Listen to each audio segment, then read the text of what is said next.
Vou te falar, por exemplo, o que aconteceu comigo. Nunca ninguém falou, vai lá e mata o filho dela. O povo que falava que eu era pedófila, que eu era satanista. Nunca houve essa ordem. Mas acontece o quê? Essas pessoas extremistas, elas têm um público que tem uma parte que acredita realmente que elas estão agindo por um bem maior, por não sei o quê, que eu creio que seja a maioria.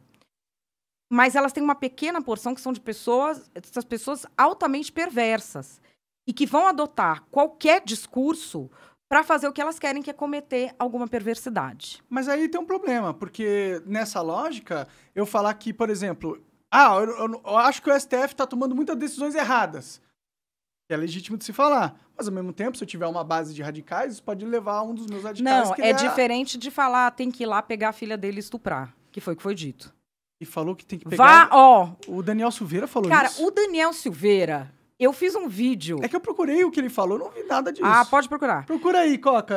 Daniel Silveira fala que tem que estuprar... O Daniel Silveira pega... Não é fala que tem que estuprar. Você tem aí o relatório da Polícia Federal? Ele pode achar. Baixa os relatórios. Ele foi 4 vezes na Polícia Federal pedir desculpas. E falar que não ia fazer mais. O que ele falou, né? Não, a questão é, isso foi visto. Isso é coagir quem tá com o seu processo. Você não pode fazer isso. Mas ele fez isso, ele estava com o processo já? Tava. Você não pode fazer isso. Tinha que matar. Eu não lembro de ter visto isso. Você não pode coagir de nenhuma forma quem está julgando um processo seu. Tá, mas coagir...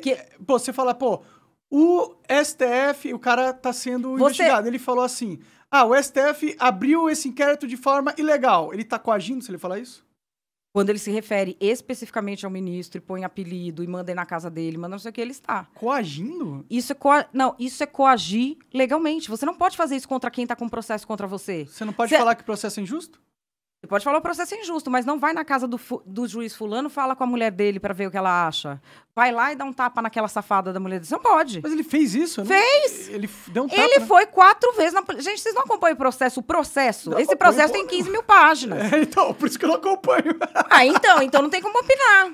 Não, mas eu quero saber, eu quero entender, não tô opinando. Então, que aí é que eu chego no voto do ministro, que o ministro falou. Ele acha que essa parte de falar que isso desequilibra a democracia e não sei o quê, é uma coisa que, primeiro, não está na Constituição, e depois que está um tom a mais. Mas ele fez a coação. Ele foi para cima de quem estava com o processo dele para tentar, de alguma maneira, intimidar aquela pessoa. Isso você não pode fazer. Então, o que ele fez? Ele deu a pena só por isso. Que é uma pena que você cumpre em regime aberto. Entendeu? Entendi. Esse 8 anos ele ia cumprir em regime aberto? Não, é a pena que o André Mendonça deu pra ele. É menos de 2. Tá. Isso não é o Alexandre, esse é outra coisa. Não. Inclusive, por exemplo, o ministro Alexandre, qual eu acho que é o grande problema? Ele era vítima. Todo juiz agora vai poder ser juiz do processo em que ele é a vítima e ele julga o algoz dele? Assim, se eu puder fazer isso, a gente já tem uma lista aqui de gente que eu quero condenar. Não faz sentido, né? Aí, o que foi dito? Como ele atacou a corte toda, ele ia atacar um por um, ia acabar atacando todos. Eu até entendo a tecnicalidade daquele caso, mas o que nós temos é o quê? O Poder Judiciário brasileiro criando uma situação... Onde ele é vítima, julgador, punidor, ele é tudo. Chacrete, tia do café, não pode isso. Sim. Então, assim, pra mim o problema é esse. A pena que o outro deu, ele tinha dado 2 anos. 2 anos não vai preso, porque até 4 não prende. Entendi. Ele ia cumprir em regime aberto. Ou ia ter indulto de quê isso aí? Não dava, né? Ou dava? Dá, mas tipo, você vai dar indulto do quê? Se o cara não vai acontecer nada com o cara, qual que vai ser o indulto? Ele ia perder os direitos, né? Não. Não? Por que não tem a lei de ficha limpa? Se ele for condenado, ele não perde? Não, isso que ele foi condenado, não sei o quê. Eu não sei nem se dá tempo. O Daniel Silveira foi condenado? É, que eles falam isso do ficha limpa, mas ficha limpa não é líquido certo, não? Não? Não, Celso Russomano concorreu aqui, já com ficha limpa rolando, e entrou.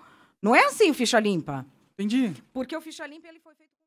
Você acaba de assistir um corte do Monark Talks, agradeço demais, mas se você quiser ver o vídeo na íntegra e acompanhar ao vivo todas as transmissões, você tem que ir lá no rumble.com/monark para não perder nada. Segue a gente lá.